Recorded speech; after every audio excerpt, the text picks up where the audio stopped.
সম্রাট বাদশাহ ছিলেন। এক সময় উনি বাদশাহ ছিলেন, রাজত্ব করতেন। ওই সম্রাট হাজ্জাজ বিন ইউসুফ, ওনার জামানায় একটা ঘটনা। হাজ্জাজ বিন ইউসুফ এরকম মাঝে মধ্যেই তো বাইতুল্লাহ আসতেন, আইসা দোয়া করতেন, আইসা তওয়াফ করতেন।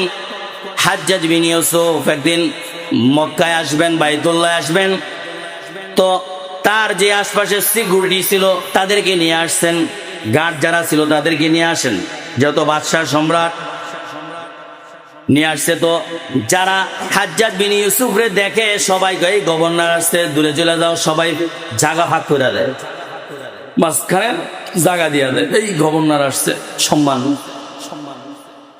এভাবে সবাই সরে যায়। হাঁটতে হাঁটতে মুলতাসাম পর্যন্ত গেছেন, যেখানে দোয়া কবুলের জায়গা, ওই জায়গায় গেছেন। গিয়া দেখেন একটা লোক ওই জায়গায় দাঁড়াইয়া আল্লাহর কাছে দোয়া করতেছেন। ওই ব্যক্তিরা সরে টরে না, কিরে হাইদি দূরে দূরে যায় না, সবাই এত ভয়ে গেছে গা বা সম্মানার্থে একটু দূরে চলে গেছে, আমাকে জায়গা দিয়ে দিল। কিন্তু এই ব্যক্তি দূরে দূরে যায় না, এই যে আওয়াজ হইতেছে বা কাছাকাছি দেখতেছে, যায় না। এখন হাজ্জাজ বিন ইউসুফ দাঁড়ায় রয়েছেন তার পাশে, দাঁড়ায়া যে হ্যাঁ কি দোয়া করে দেখি, হ্যাঁ যত যাইতেছে না দোয়া করুক। এখন ওই দাঁড়ায় দাঁড়ায় দোয়া করতেছেন, আল্লাহ আমার চোখ নাই, তুমি আমার চোখ দিয়া দাও, আমার এই চোখ দিয়ে আমি আমার মারে দেখতে পারি না, আমার বাবারে দেখতে পারি না, আমার এই চোখ দিয়ে আমি দুনিয়ার এত সুন্দর সুন্দর দৃশ্য নাজ নিয়ামত তুমি দিছো, এগুলো আমি আল্লাহ দেখতে পারি না গো মাওলা। এজন্য আমার মনের মধ্যে বড় কষ্ট। আমার বাবার মাধ্যমে, মায়ের মাধ্যমে দুনিয়াতে আসছি, কিন্তু মারে কখনো মা বইলা ডাক দিছি, কিন্তু কখনো মার চেহারাটা দেখতে পারি নাই। মা বইলা ডাকি কিন্তু মায়ের চেহারা দেখি নাই, বাবা বইলা ডাকি বাবারে তার চেহারাটা আমি দেখি নাই। যারা অন্ধ তাদের কাছে জিজ্ঞাসা করেন, বললেই কান্না করে দিব। যদি কও যে তুমি তো মায়ের মাধ্যমে দুনিয়াতে আসছো, মারে দেখছো নি, অন্ধ কইব না মায়ের সবকিছু আমি পাই, আদর যত্ন পাই, কিন্তু মায়ের চেহারাটা কেমন দেখতে পারি নাই। মায়ের চেহারাটা কেমন, বাবার চেহারাটা কেমন আমি দেখতে পারি না। এজন্য ওই অন্ধদের অনেক বড় কষ্ট যে মার ডাক শুনি, মায় আদর করে, মায়ের চেহারার মধ্যে হাত বুলায় দেয়, মাথায় হাত বুলায় দেয়, খাওয়ায়া দেয়, কিন্তু মার চেহারাটা কালা না সুন্দর কেমন কিছুই পেতে পারি না, তার আকৃতিটা কেমন কইতে পারি না। তো এই কষ্ট নিয়া ওই অন্ধটাও মুলতাসামে দাঁড়ায়া আল্লাহর কাছে দোয়া করে, আল্লাহ আমার চোখ নাই, আমি শুনছি এই জায়গায় দাঁড়াইয়া দোয়া করলে নাকি তুমি কবুল করো, আল্লাহ গো তুমি আমার চোখ দান করো, আল্লাহ তুমি আমার চোখ দান করো। এভাবে কয়েক মিনিট ধরে দোয়া করে। এরপরে হাজ্জাজ বিন ইউসুফ ডাক দিছে, এই অন্ধ, এই অন্ধ তুমি একটু রাখো। অন্ধ চুপ হয়ে গেছেন। কিরে কেমন কেমন বয়সটা শোনা যায়, চেনা চেনা লাগে, কে এই তুমি কে? কয় আমি হইলাম হাজ্জাজ বিন ইউসুফ। অন্ধ ভয় পেয়ে গেছে, কয় কি হাজ্জাজ বিন ইউসুফ আর স্যার আমি এখনো দাঁড়ায় রয়েছি এখানে। কয় হাই চিন্তা করো না, খারাপ দৌড় দৌড় দিও না, তুমি তুমি কি করতেছ?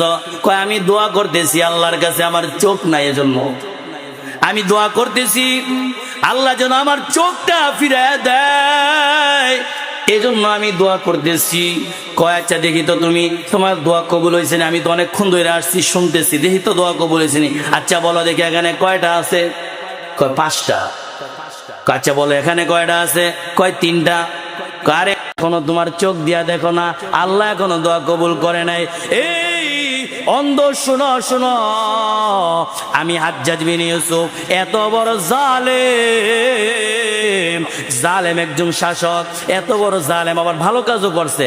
কোরআনের কারিমের মধ্যে যে জের জবর দেখেন, পেশ দেখেন, জজম সাকিন দেখেন, এগুলো হাজ্জাজ বিন ইউসুফ লাগাইছে। সুবহানাল্লাহ, ভালো কাজও করছে, আবার অনেক বড় জালেম ছিল, অনেক সাহাবীদেরকে সে হত্যা করছে। নাউজুবিল্লাহ বলেন, অনেক সাহাবীদেরকে শহীদ করে দিয়েছে, এরকম বড় জালেমও ছিলেন। আবার এই কাজটাও ভালো করছেন। কোরআন শরীফে জের জবর লাগাইছেন যেন পুরা বিশ্বের মানুষ জের জবর দেখে দেখে পড়তে পারে। তো হাজ্জাজ বিন ইউসুফ কয়, আমি এত বড় জালেম, আমিও কোনো কিছু প্রয়োজন হইলে এই জায়গায় আইসা আল্লাহর কাছে চাই, আল্লাহ দোয়া কবুল করে নেয়।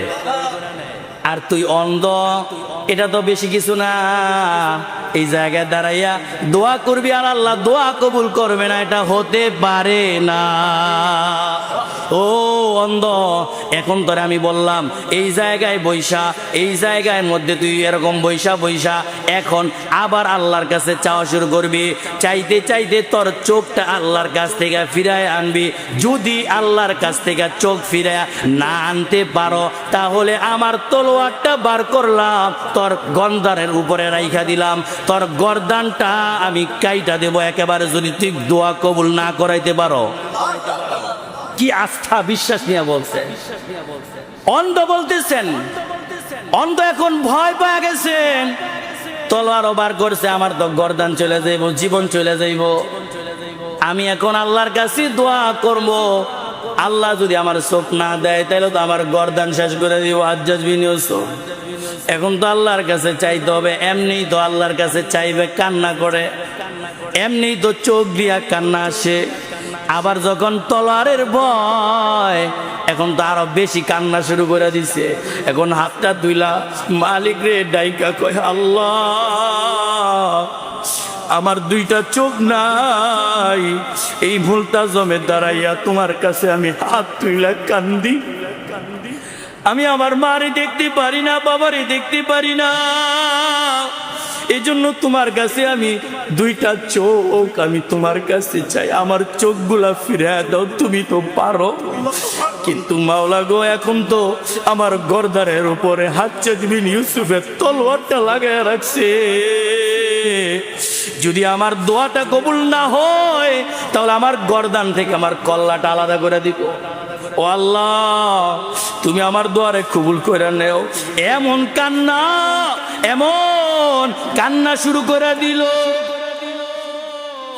আমার আল্লাহ তাআলা ওই অন্ধ ব্যক্তিটার দোয়ারে কবুল করে নিছে। এখন অন্ধ কয়, হাজ্জাজ বিন ইউসুফ গো, আমি এখন সব দেখি। জোরে বলেন না আল্লাহু আকবার। ও হাজ্জাজ বিন ইউসুফ, আমি এখন সব দেখতে পাই। হাজ্জাজ বিন ইউসুফ কয়, ঠিক আছে, আচ্ছা কয় দেই কয়টা? কয় তিনটা। বলো কয়টা? চারটা। কয় কয়টা? কয় পাঁচটা।